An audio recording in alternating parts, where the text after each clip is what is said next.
Hey everybody, Taylor Downs here. I'm going to give you a quick high-level overview of OpenFn. We'll dig into the individual sections in another video. So first thing you'll see when you log in is the dashboard. This shows you some high-level statistics about the state of your current project, and it gives you a list of workflows. That brings us to workflows. I'll click into the non-fire to fire workflow. Here on the canvas, you can see that every workflow has a trigger. That's the circle at the top of the screen, which defines when we should execute this process.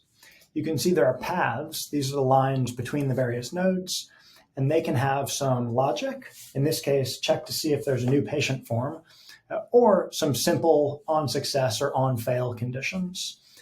Finally, we have the individual steps. This first step here is to extract patient data. This next one is to load to a national DHIS2 system. Over here, we convert to fire, and so on. This is the workflow canvas. It's where you design and build your workflows. If we head over to the history page, this is where you actually monitor and manage the execution of these workflows at scale. So here you can see a list of all of the workflows that have been executed in the past. We can see a new one's just come in and is being processed as we speak.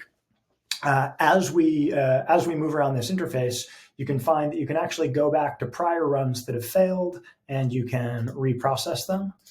You can also filter things by status, by workflow, by time, and search across IDs, inputs, and run logs.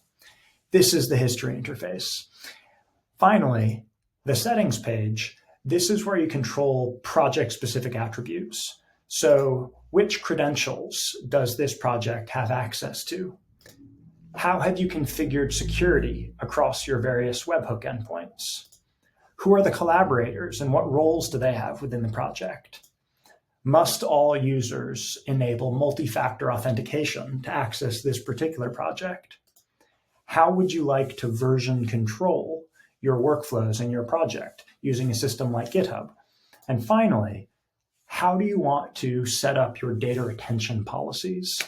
Here's where you can configure not only how long logs are stored on OpenFn, but also if you're choosing to store input and output data on our servers, then you can decide how long you actually want to retain that input-output data. So that's it for the high-level overview. I'll dig into each of the sections in just a second. Thanks very much. Bye.